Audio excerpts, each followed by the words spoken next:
The tension in the air felt electric as I stood in the hangar, surrounded by 600 soldiers standing at attention.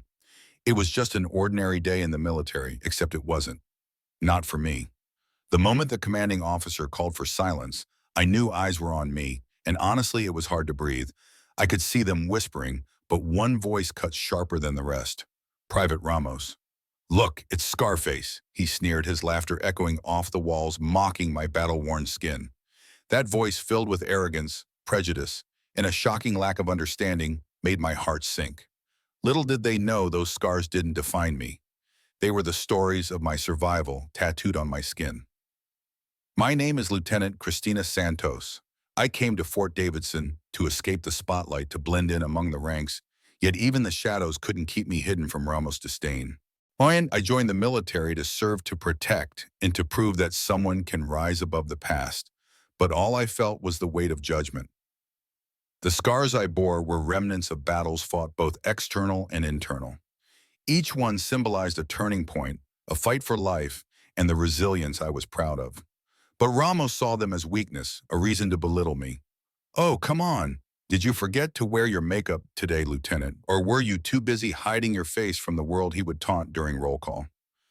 His words dripped with condescension, and the way he sneered my rank was all too familiar. I had seen this before, the bigotry that bubbles beneath the surface disguised as humor. I remained composed, though. I had to. Every laugh, every nickname he threw my way like fruit in the schoolyard had no power over me. That was the plan anyway. In truth, it was exhausting. I could feel the eyes of my fellow soldiers shift between our ongoing feud, some whispering concerned murmurs about Ramos's arrogance. But patience was key. Ignoring him, documenting his every jab, was my strategy. As they say, the pen is mightier than the sword, right? I was cataloging his ridicule like a soldier stacking up ammo for a crucial battle. Ramos didn't care about consequences. He continued to disrespect me, each taunt more brazen than the last, especially during the briefings. He was testing me, pushing limits he didn't understand.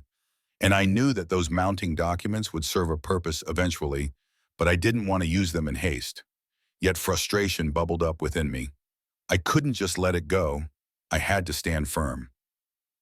The real turning point came during a joint hand-to-hand combat exercise. The morning was cold, but I could feel the heat rising, especially when Ramos smugly challenged me in front of the unit. "You ready to get schooled, Lieutenant? Or should I go easy on the lady?" His condescending tone made my blood boil.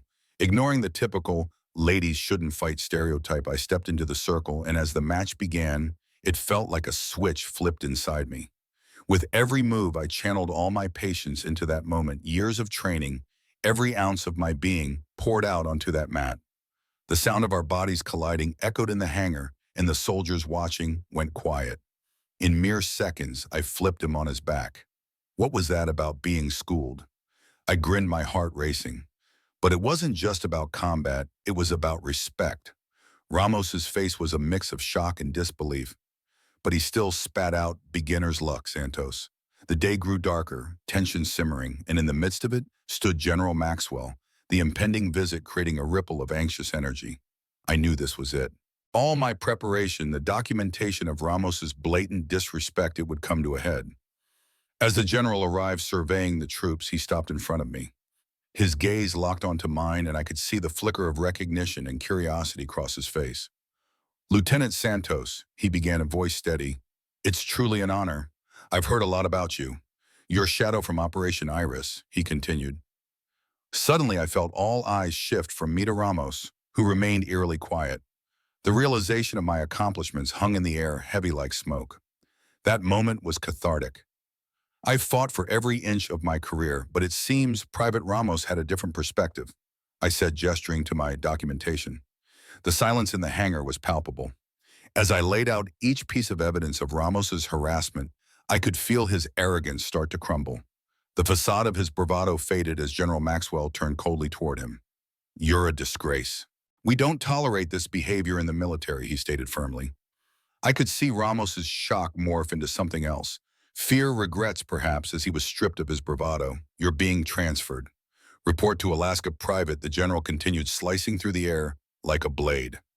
Real accountability had finally arrived.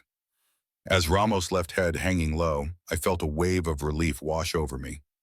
I had fought the battle silently, now emerging not as a victim, but as an unapologetic leader.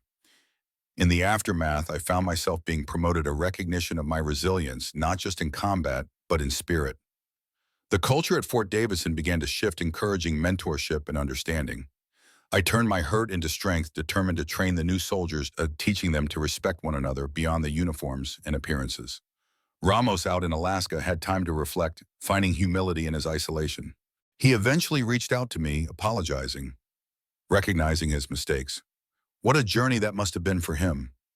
I thought I was untouchable, Christina. I see that now, he'd say, sincerity lacing his voice.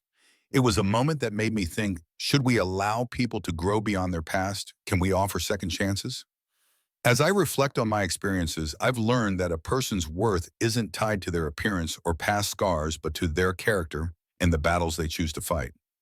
We all carry hidden hardship stories etched on our skin, and sometimes it's the ones we least expect who hold the greatest strength. So let's talk about this. Have you ever faced judgment based on appearance or underestimated someone because of their past? How did it feel to rise above? Share your thoughts in the comments. And if these stories resonate with you, don't forget to like and subscribe for more chronicles of resilience, understanding, and the unfathomable strength of the human spirit.